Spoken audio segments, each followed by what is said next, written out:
बिस्मिल्लाहिर्रहमानिर्रहीम।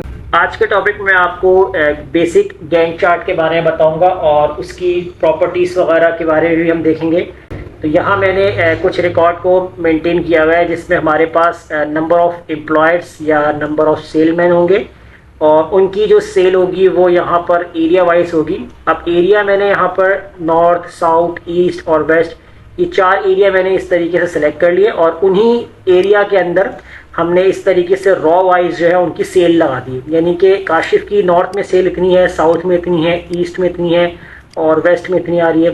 इस तरीके से नुमान की भी हमारे पास है। इस तरह जितने भी हमारे एम्प्लॉयर्स होंगे तो उनकी तमाम सेल हमारे पास इस तरीके से आएगी। तो यहाँ जो एरियाज है वो मैंने फ़िलहाल 4 यहाँ पर इस तरीके से सेलेक्ट किया है, नॉर्थ, साउथ, ईस्ट, वेस्ट। तो एरिया के जो नाम होंगे आपके, आप उस लिहाज से यहाँ पर उनके नेम देंगे यहाँ पर। अब उसके बाद क्या करेंगे, आप यहाँ पर जो है वो टोटल लगा लें। जैसे मैं फ़िलहाल इसको पूरा सिलेक्ट कर लेता हूँ इस तरीके से और यहाँ पर मैं दे देता हूँ बॉर्डर, ऑल बॉर्डर, और नीचे वाला एरिया जो है मैं इसको इस तरीके से देता हूँ थिक बॉक्स बॉर्डर। और यहाँ पर जो मैं राइट कर लूँगा टोटल, कि हमारा जो टोटल बनेगा वो कितना बनेगा, और इनको सेलेक्ट कर लूँगा इस तरीके से जैसे मैंने यहाँ पर है, इस तरीके से सेलेक्ट कर लेना है। और कंट्रोल B से मैं इसको भी बोल्ड कर दूँगा क्योंकि हमें ये एरिया थोड़ा सा हाईलाइट करवाना है और ये एरिया हमें यहाँ पर कलर वाइज भी चेंज कर देंगे। अब यहाँ मुझे टोटल देखना है कि टोटल हमारी जो नॉर्थ की जो सेल आ रही है वो कितनी आ रही है। तो सम का फॉर्मूला लगा देंगे और इस पूरे सेल्स को सेलेक्ट कर लेंगे, ब्रैकेट क्लोज और इंटर। तो इससे हमें मालूम हो जाएगा कि आपकी जो टोटल सेल जो नॉर्थ की आ रही है तमाम आपके सेल्समैन की वो कितनी आ रही है। और इस तरीके से आपने इसको जब ड्रैग करेंगे तो इससे आपको हर एरिया की जो टोटल सेल होगी वो मालूम हो जाएगी। अब उसके बाद आपको क्या करना है कि ये तो आपका चार्ट इस तरीके से बनेगा, इसके अलावा जो डिटेल्स आपको डालनी वो आप डाल सकते हैं। अब हम क्या करेंगे, यहाँ पर इंसर्ट पे जाएंगे। इंसर्ट पे जाने के बाद यहाँ हमारे पास है चार्ट का सेक्शन। तो चार्ट के अंदर आपके पास एक बेसिक चार्ट जो आपके पास बार चार्ट है, इसको गैंट चार्ट के थ्रू भी हम यूज़ कर सकते हैं। और इसको आप जब ओपन करेंगे तो यहाँ आपके पास 2 किस्म के होंगे, एक आपके पास 2D बार है और एक आपके पास 3D बार है। अब कोई भी आप चार्ट सेलेक्ट कर लें। तो जैसे मैं 3D बार के अंदर ये जो हमारा लास्ट वाला जो चार्ट है स्टैक बार जिसमें लिखा हुआ है, मैं इसके ऊपर क्लिक कर लूँगा। अब यहाँ मेरे पास चार्ट अभी फ़िलहाल कुछ भी नहीं है, ये ब्लैंक शो कर रहा है क्योंकि मैंने अपने डाटा को सेलेक्ट किए बगैर यहाँ पर चार्ट ड्रॉ कर लिया। एक तो हम यहाँ पर कंप्लीट सेलेक्ट करके चार्ट बनाएंगे तो डाटा इसमें ऑलरेडी आ जाएगा, लेकिन अगर आप मैन्युअली बनाएंगे तो उसको आप कैसे बनाएंगे यहाँ पर। तो जिस तरह मैंने अभी यहाँ पर चार्ट सेटिंग में जाकर कोई भी एक चार्ट सेलेक्ट कर लिया, बार 2D में या 3D में मैंने सेलेक्ट कर लेना है। फिर इसके बाद यहाँ देखें आपके पास है डिज़ाइन का ऑप्शन। ये डिज़ाइन का ऑप्शन तब तक रहेगा जब आप अपने चार्ट के ऊपर एक्टिव रहेंगे। जैसे आप चार्ट से बाहर क्लिक करते कहीं पे भी तो देखें डिज़ाइन का ऑप्शन यहाँ पर आपके पास हाइड हो जाएगा। मैं दोबारा से इस चार्ट को सिलेक्ट कर लेता हूँ तो देखें डिज़ाइन और फॉर्मेट दोनों ऑप्शंस आपके पास यहाँ पर मौजूद है। आप फॉर्मेट पे भी यूज़ कर सकते हैं और डिज़ाइन पे भी। तो हमारी सेटिंग जो है वो पूरी डिज़ाइन के अंदर है यहाँ पर। अब आपने करना है यहाँ पर यह कि इस चार्ट के ऊपर आप राइट क्लिक करेंगे तो यहाँ पर आपके पास ऑप्शन आएगा सेलेक्ट डाटा। तो यहाँ से भी आप जा सकते हैं और इसके अलावा आप यहाँ पर भी ऑप्शन आ रहा है सेलेक्ट डाटा, इसके ऊपर आपने क्लिक करना है। अब यहाँ आपके पास एक सोर्स ऑप्शन आएगा, सेलेक्ट डाटा सोर्स। तो नीचे जो आपके पास सीरीज है इसके अंदर आप अपने 1 बाय 1 सीरीज जो है वो ऐड करवाएंगे। कैसे करवाएंगे, ऐड पे क्लिक करें और यहाँ आपके पास एडिट सीरीज का ऑप्शन आ रहा है। सीरीज नेम के अंदर आपने क्या काम करना है, पहले हम नॉर्थ वाले को सेलेक्ट करेंगे, ये वाला हमने सेल सेलेक्ट कर लिया और सीरीज वैल्यूज में हम इसको ख़त्म कर देंगे और जो नॉर्थ की जितनी भी सेल होगी आपने सेलेक्ट कर लेना है, लेकिन आपने यहाँ टोटल को सेलेक्ट नहीं करना। तो अब हम क्या करेंगे, इसको कर देंगे ओके।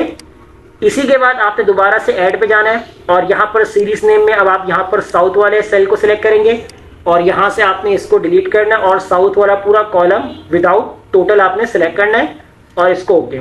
इस तरीके से दोबारा ऐड करेंगे, सीरीज नेम में ईस्ट वाला आ जाएगा और अब ईस्ट में जाकर इसके पूरे कॉलम को सिलेक्ट करेंगे, इसको भी ओके कर देंगे। और लास्ट वन जो आपके पास है यहाँ पर वेस्ट है और यहाँ पर आप इसको भी हटा देंगे और वेस्ट वाले का पूरा कॉलम सेलेक्ट करके इसको आप कर देंगे ओके। अब ये चार्ट आपके जितने भी होंगे, जितने कॉलम्स होंगे, आपने 1 बाय 1 करके इसको ऐड करवाना अपने चार्ट के अंदर और फिर आप यहाँ से इसको कर देंगे इस तरीके से ओके। चार्ट ओके हो जाएगा। उसके बाद आपने यहाँ पर क्या काम करना है, आपके पास डिफरेंट यहाँ पर वेरिएशंस होंगे चार्ट्स के, आप कोई भी चार्ट वेरिएशन सेलेक्ट कर सकते हैं। मैंने यहाँ पर जो है वो ब्लैक फॉर्मेट वाला चार्ट वेरिएशंस है ये सेलेक्ट कर लिया। अब चार्ट को प्रॉपर आपको सेट करना है, आप यहाँ पर इस तरीके से भी छोड़ सकते हैं अगर आपको ये वाला जो वे है नज़र आ रहा है कि आपको सिंपल रखना है तो यहाँ भी आप इसको स्टॉप कर सकते हैं। अदरवाइज अगर आपको इसके अंदर चेंजिंग करनी है तो वो कैसे होगी चेंजिंग। अब यहाँ आपके पास जो ऑप्शन आएगा, जैसे आप यहाँ राइट क्लिक करते हैं चार्ट के अंदर, और चार्ट के अंदर जब आप राइट क्लिक करेंगे तो देखिए वही ऑप्शन आ रहा है कि chart settings template select data, और 3D रोटेशन में जाना है 3D कर सकते हैं। उसके अलावा अगर आप यहाँ पर राइट क्लिक करके दोबारा नीचे आते हैं तो देखिए यहाँ पर आपके पास ऑप्शन आएगा फॉर्मेट चार्ट एरिया, इसके ऊपर आप क्लिक करेंगे तो यहाँ आपके पास डिफरेंट जो है वो चार्ट एरियाज आएंगे, फिल कलर्स, ड्रॉप शेडोज, और यहाँ पर आएंगे साइज, प्रॉपर्टीज़। तो यहाँ सारी आपको प्रॉपर्टीज सेटिंग मिलेगी। तो अभी हम इसको प्रॉपर्टीज वाइज तो चेंज नहीं करेंगे क्योंकि हमने यहाँ पर शो भी करवाना है कि आपका डाटा जो है वो क्या काम कर रहा है, किस तरीके से कर रहा है। इसके अंदर आप यहाँ पर जो है वो चेंज कलर्स देख सकते हैं कि कलर के वेरिएशंस अगर आपको यहाँ पर चेंज करने हैं तो कलर वेरिएशंस आप यहाँ से सेलेक्ट कर सकते हैं, और लेआउट्स अगर आपको चेंज करना है तो लेआउट भी चेंज हो जाएगा। लेकिन हमने खुद ही यहाँ पर जो है वो बार वाइज हमने कलेक्ट कर रहा है। तो क्विक लेआउट में जाकर यहाँ से आप देखें इस तरीके से चार्ट के जो लेआउट्स है वो बने बने आपको मिल सकते हैं। यहाँ से जो सेटिंग्स आ रही है आपको नजर आ रही होगी स्क्रीन पर, इस तरीके से आपके पास लेआउट है। और अगर मैनुअल अगर आपको चेंज करना तो मैनुअल भी हम चेंज कर सकते हैं। लेकिन अब यहाँ देखें आपके पास जो चार्ट के ऑप्शंस आ रहे हैं, जैसे यहाँ पर काउंटिंग आ रही है। अब यहाँ पर हमें जो लेबलिंग है वो भी यहाँ पेस्ट करवानी है। तो आपने इस वाले ब्लू वाले चार्ट पे क्लिक करना है जो बार आ रही है, और राइट क्लिक करना है आपने, यहाँ पर राइट क्लिक करें और यहाँ पर आपके ऑप्शन आएगा ऐड डाटा लेबल। तो आप यहाँ पर सिलेक्ट करेंगे ऐड डाटा लेबल वाले पे क्लिक करेंगे तो देखें आपके पॉइंट्स आ जाएंगे। नंबर 9 पे क्या लिखा हुआ है कि 987, तो नंबर 9 आपका कौन सा होगा। यहाँ से अब आप काउंट करेंगे 1 2 3 4 5 6 7 8 9, तो 9 पे आ रहा है 987, और 258 उससे ऊपर जा रहा है, 236 यहाँ पर आ रहा है। इस तरीके से यहाँ पे ऑरेंज वाले के ऊपर भी राइट क्लिक करके हम यहाँ पर लेबल लगा लेते हैं, और ग्रे वाले के ऊपर भी हम यहाँ पर लेबल लगाएंगे, और लास्ट आपका जो येलो है इसके ऊपर भी हम लेबल लगा लेंगे। इससे क्या होगा कि हमारे बार के अंदर ही आपकी जो सेल होगी वो बार के अंदर ही शो करेगा। फिर इसके अलावा आप यहाँ पर एक और काम क्या कर सकते हैं, आप यहाँ पर चले जाए, जैसे यहाँ प्लस बना हुआ आ रहा है चार्ट एलिमेंट्स के अंदर, तो आपने यहाँ पर क्लिक करना है। अब यहाँ एक्सिस है आपके पास डिफरेंट, आपके चार्ट के डिफरेंट व्यूज करने के लिए। अगर आप यहाँ एक्सिस टाइटल पे क्लिक करते हैं तो देखें यहाँ पर आप कोई भी टाइटल देना चाहते हैं वो दे सकते हैं, और अगर चार्ट टाइटल देना है तो चार्ट टाइटल आप यहाँ पर दे सकते हैं, चार्ट टाइटल।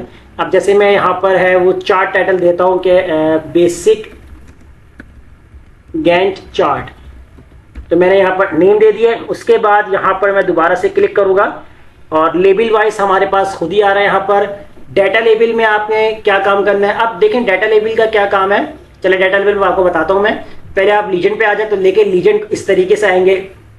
अब यहाँ मुझे नहीं मालूम कि ब्लू वाले किसकी सेल है, ऑरेंज वाली सेल किसकी है, ग्रे वाली और येलो वाली सेल किसकी। जब आप लीजेंड पे क्लिक करेंगे तो देखिए यहाँ पर इसने हाईलाइट कर दिया है कि नॉर्थ की जो सेल है वो कौन से कलर में है, ब्लू में है, और ऑरेंज में जो आपके पास सेल है वो साउथ की है, और ग्रे में जो आ रही है वो आपकी ईस्ट की है, और येलो में जो आ रही है वो आपकी वेस्ट की है। तो ये तो हमारे पास चार्ट में कंफर्म हो गया। अब डेटा लेबल आपके पास क्या काम करेगा, जैसे हमने क्लिक किया डाटा लेबल के ऊपर तो देखें इसने यही काम इसने क्या काम करके दे दिया कि आपका जो डाटा बना हुआ है उसका पूरा फॉर्मेट उसने आपके चार्ट के अंदर ही पेस्ट कर दिया। तो यहाँ आप मैच कर सकते हैं, जैसे आपके पास नॉर्थ सेल है 258, 369, 247, तो यहाँ पर आपके पास आ रही है 258, 369, 247, 257, 139। तो ये पूरी आपको रॉ वाइज दिखा रहा है इस तरीके से। तो इससे क्या होगा कि ये आपका चार्ट पूरा जो आपका फॉर्मेट है टेबल का ये पूरे चार्ट के अंदर पेस्ट कर दिए। अब ये हमें लाजमी नहीं है कि हम अपने पूरे चार्ट को पेस्ट करें। आप अगर आपका चार्ट और आपका जो डाटा है अगर एक ही शीट के ऊपर है तो इसकी हमें ज़रूरत नहीं पड़ती है। हम डायरेक्टली इसको इस तरीके से देख सकते हैं कि आपके चार्ट को मैच कर सकते हैं आपके टेबल के साथ। अगर आपका डाटा अलग शीट पर है और आपका चार्ट जो है वो अलग शीट के ऊपर है तो आप ये काम कर सकते हैं कि आप डाटा लेबल लगा लें ताकि आपको अपनी प्रीवियस शीट में जाने की ज़रूरत ना पड़े, आप उससे मैच ना करें। अब कैसे आप इसको अलग शीट पे पेस्ट कर सकते हैं, जैसे आपने चार्ट पे क्लिक करना है, यहाँ आपके पास ऑप्शन आ रहा होगा मूव चार्ट। मूव चार्ट पे जैसे आप क्लिक करेंगे अब यहाँ देखिए आपके पास है वो ऑब्जेक्ट है शीट 1 के अंदर है। तो अभी हम शीट 1 के अंदर है क्योंकि हमारे पास ऑलरेडी शीट 1 ही है। अब जैसे मैं यहाँ पर जो शीट 2 बना लेता हूँ कि मुझे चार्ट जो है वो शीट नंबर 2 पे लेकर आना है। तो मैंने जैसे ही क्लिक किया तो ऑब्जेक्ट इन पे जाऊँगा तो देखिए यहाँ शीट 2 आ गई है और मैंने सेलेक्ट कर ली शीट 2 और इसको मैंने कर दिया ओके। तो देखिए आपका जो चार्ट है वो शीट नंबर 2 पे आ गया और शीट नंबर 1 पे आपका सिर्फ डाटा है। तो अब यहाँ पर आप यूज कर सकते हैं इस वाले फंक्शन को, डाटा लेबल वाले। तो मैंने जैसे यहाँ क्लिक किया, अब देखें अब मुझे बार बार अपनी शीट 1 पे जाने की जरूरत नहीं पड़ेगी, मैं इसी चार्ट के थ्रू अपना डाटा और दोनों जो चार्ट है उनको वेरीफाई कर सकता हूँ। और अगर आप वापस जाना चाहते हैं तो आप दोबारा से मूव चार्ट पे क्लिक करके यहाँ से शीट 1 सेलेक्ट करें और इसको ओके कर देंगे, तो इस तरीके से आपके पास आ जाएंगे। इसके अलावा अगर आपको यहाँ नेम भी लाने हैं तो नेम भी ला सकते हैं, और अगर आप ऑल सेलेक्ट करके चार्ट को अगर आप ड्रॉ करते हैं तो कुछ इस तरीके से आता है आपके पास। जैसे मैं यहाँ पर जो है सेलेक्ट डाटा में चला जाता हूँ, और सेलेक्ट डाटा के अंदर जैसे आपके पास जो ऑप्शन आ रहा है यहाँ पर चार्ट डाटा रेंज, तो अगर मैं यहाँ पर इसको सेलेक्ट करता हूँ और यहाँ से मैं अपना कंप्लीट चार्ट इस तरीके से सेलेक्ट कर लेता हूँ, तो जैसे ही मैं कंप्लीट चार्ट सेलेक्ट करूंगा इस तरीके से और मैं इसको कर दूंगा ओके, तो देखिए अब आपके पास इस तरीके से आ जाएगा। काशिफ की पूरी डिटेल बता रहा है आपको, 258, 248, 658। तो काशिफ की अगर आप डिटेल देखते हैं 258, 248, 658, 465 यानी 465। तो यानी कि इससे मालूम भी हो जाएगा कि ये वाला जो बार है ये किसका रिकॉर्ड है, यानी किस एम्प्लॉयर का है या किस सेल्समैन का है, तो उस तरीके से आ जाएगा। अब देखें यहाँ पर है फरहान है, दानिश है, यासिर है, तो उसी के साथ उसके नेम भी मेंशन कर दिए। अगर आप ऑल सेलेक्शन रेंज करके बनाएंगे तो इस तरीके से प्रॉपर बन सकता है, और अगर मैनुअली बनाना है जैसे मैंने आपको 1 बाय 1 बताया कि मैनुअली आप किस तरीके से लेबल लगा सकते हैं, फॉर्मेट चेंज कर सकते हैं, कलर्स और थीम्स वगैरह, वो तमाम चीज़ें आप इस तरीके से अपने बेसिक गैंट चार्ट के अंदर चेंजिंग कर सकते हैं, और इस तरीके से आप प्रॉपर एक गैंट चार्ट बना सकते हैं जैसे मैंने आपको आज की क्लास में बताया है। तो वीडियो अच्छी लगे लाइक कीजिए, फ्रेंड्स में शेयर कीजिए, और हमारे चैनल को सब्सक्राइब करना मत भूलिएगा। मिलते हैं नेक्स्ट वीडियो में, शुक्रिया।